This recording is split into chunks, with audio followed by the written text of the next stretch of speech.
आप सभी शिव भक्तों को नववर्ष की हार्दिक शुभकामनाएं। आज 5 दीपक आप सभी को नववर्ष बहुत सुखमय हो और बीता हुआ वर्ष धन्यवाद करने के लिए आप सभी को जरूर से लगाने चाहिए। दीप दान सबसे बड़े दान के रूप में जाना जाता है, आप सभी जानते होंगे। जब जब हम दीप प्रज्वलित करते हैं, हमारे पितृ देवता, हमारे इष्ट देवता, हमारे कुल देवी देवता सब बहुत प्रसन्न होते हैं और हमेशा ही सब काम शुभ करते हैं। अपने आप में विशेष पावन पवित्र दिन है जो कि जीवन को सुखमय बनाने के लिए है। आप सभी को ध्यान से सुनिए, कब कैसे किस स्थान पर दीपक लगाना है। भले ही आप शाम के समय हर एक व्यक्ति जो है शाम को जो है जल के छींटे अपने ऊपर डाल ले और यह भाव करे कि हे प्रभु, आप चाहें तो सुबह के समय भी लगा सकते हैं, चाहे तो शाम के समय में भी लगा सकते हैं। स्नान का भाव करते हुए थोड़ा जल के छींटे डालें, हाथ पैर धो लें, कुल्ला इत्यादि कर लें और 5 दीपक इसलिए कहा जाता है कि पंच दीपक पंच देवी देवताओं के नाम के माने जाते हैं। गुरुजी ने यह उपाय अपनी शिव पंचायत शिव महापुराण कथा में बताया था, आप सभी जानते होंगे। तो इन पंच देवी देवताओं के नाम से आप सभी को 5 दीपक लगाने हैं। यह 5 देवी देवता कौन होते हैं, जरूर से ध्यान से सुनिएगा।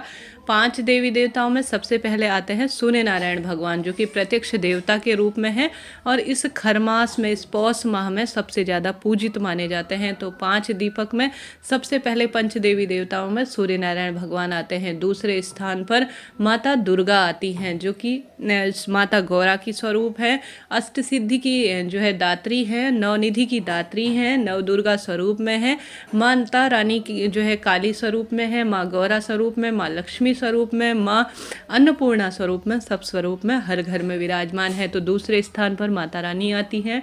तीसरे स्थान पर श्री गणेश जी महाराज आते हैं। हालांकि गणेश जी महाराज जो है प्रथम पूजनीय है, रिद्धि सिद्धि के दाता है। उनका स्मरण मात्र, ध्यान मात्र कर लेने से सब काम स्वयं बन जाते हैं। तो प्रथम पूजनीय है, आप जो है कहने का अर्थ समझ रहे होंगे। तो तीसरे स्थान पर गणेश जी महाराज हैं। तो उसके बाद जो है चतुर्थी स्थान पर हमारे महादेव हैं, पंचम स्थान पर श्रीहरि विष्णु है। यह 5 देवी देवता सबसे प्रमुख माने जाते हैं हिंदू धर्म में। हालांकि मैं ऊपर नीचे कह रही हूँ, ऐसा कुछ भी नहीं है, सभी देवी देवता बराबर है। परंतु जो यह हिंदू धर्म में 5 देवी देवता माने जाते हैं, यह शिव पंचायत में आते हैं। गुरुजी की जो बहुत समय पहले कथा हुई थी, तब गुरुजी ने शिव पंचायत शिव महापुराण कथा में यह उपाय बताया था कि जीवन में जहाँ पर भी आपके काम अटक रहे हों, आपने देखा होगा समाज में कोई बात बढ़ जाती है, जब किसी चीज़ का बंटवारा सुलझाव नहीं हो रहा होता है, अटका कोई काम ऐसा उलझ जाता है, तो पंचायत का आवाहन किया जाता है। तो ठीक यही बात भी आप सभी को करनी है, शिव पंचायत का ध्यान करना है। जो मैंने देवता बताए हैं वह प्रत्येक हिंदू धर्म के मंदिर में होनी चाहिए। और जो गृहस्थ जन है ना, हिंदू धर्म में गृहस्थ जन सभी देवी देवताओं को सभी देवी देवताओं के बराबर स्थान में मानना चाहिए। पितृ देवी देवताओं का भी ध्यान करना चाहिए, इष्ट देवी देवताओं का भी, माता रानी का भी, श्रीहरि विष्णु का भी और महादेव का भी। सभी देवी देवता बराबर स्थान पर हैं और श्रीहरि विष्णु को पूजते हैं तो महादेव प्रसन्न हो जाते हैं, महादेव का पूजन करते हैं तो श्रीहरि विष्णु स्वयं प्रसन्न हो जाते हैं। तो इन पंच देवी देवताओं का ध्यान करना है, स्मरण करना है, चाहे तो सुबह के समय करें। नववर्ष की प्रथम बेला सुबह भी कर सकते हैं, नववर्ष की प्रथम बेला शाम को कर सकते हैं, आज शाम को कर सकते हैं, इच्छा आपकी है। जब भी आप करेंगे आप अपने पंच देवी देवता को विशेष रूप से अपने आसपास पाएंगे। अगर आप शिव मंदिर जाकर शिव पंचायत का ध्यान करते हैं तो यह सर्वश्रेष्ठ कार्य के रूप में माना जाता है। शिव पंचायत आज आपको जाना चाहिए शिव मंदिर। नववर्ष के प्रथम दिन में से ही जो है नववर्ष की शुरुआत हो रही है शिव जी की उपासना से, और अंतिम दिन रविवार है, सूर्य नारायण भगवान का दिन है।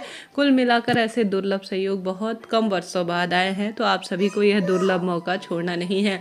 चाहे तो आटे के दीपक बनाएं, आटे के दीपक सर्वोत्तम माने जाते हैं, आप सभी जानते होंगे। आटे का दीपक जब जब प्रज्वलित होता है तो दीपदान का फल मिलता है। आटे का दीपक ठंडा होने के बाद उसे चिड़िया, कबूतर जो है ग्रहण करती है या कोई जीव जंतु ग्रहण करते हैं तो अन्नदान का भी आपको फल प्राप्त होता है। तो आटे का दीपक सबसे उत्तम माना जाता है, नहीं तो माटी का भी ले सकते हैं। अब माता दुर्गा के नाम की लंबी बाती का प्रयोग होगा, इस बात का ध्यान रखते हुए, और देवताओं के नाम की गोल बाती का दीपक होगा और घी का दीपक प्रयोग करें।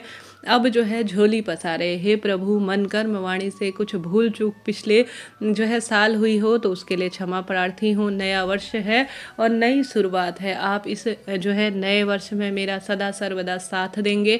मेरे परिवार के जो सदस्य हैं उनके सभी सपने पूरे करेंगे, उनकी रक्षा करेंगे और सदा सर्वदा उनके काम बनाएंगे और हमेशा मेरे परिवार के सब सदस्यों के साथ रहेंगे। यह प्रार्थना करते हुए आपको पंच दीपक जो है जला देने हैं। शिव पंचायत का ध्यान करें, स्मरण करें और शिव मंदिर में जला दें।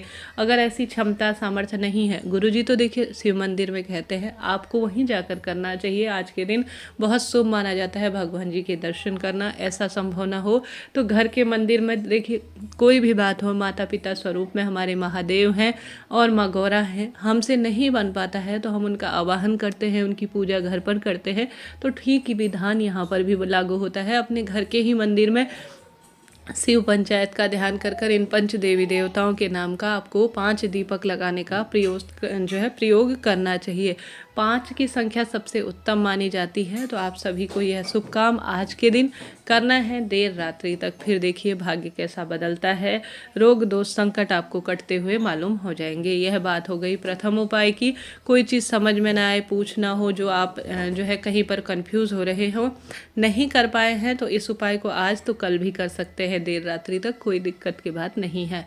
तो हमने बात कर ली यह उपाय की। अब आप सभी आवश्यक रूप से सर्वश्रेष्ठ उपाय जानिए, समझिए। आप सभी जो है घर के जितने भी सदस्य हैं, घर के 5 सदस्य हैं, 4 सदस्य हैं, 3 हैं, 2 हैं, आप सभी जो है उनका नाम और गोत्र बोलें।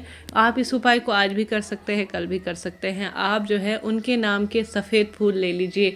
अब सफ़ेद फूल जितने घर के सदस्य हैं उतने ले लीजिए और सभी भक्तजनों के अर्थात परिवार के सदस्यों का स्पर्श करा लीजिए। सफ़ेद फूल अपने आप पर सिर पर चढ़ाना बहुत शुभ माना जाता है। तो जितने भी घर के सदस्य हैं उतने आप सभी सफ़ेद फूल ले लीजिए, घर के सभी सदस्यों का स्पर्श करा लीजिए, नाम गोत्र बोल दीजिए और 12 ज्योतिर्लिंग का स्मरण करें कि हे महादेव, आपका वास कड़कड़ में है, आप मेरे घर के शिवलिंग में या मेरे महादेव जो घर के पास में मंदिर है वहाँ पर आपका वास है।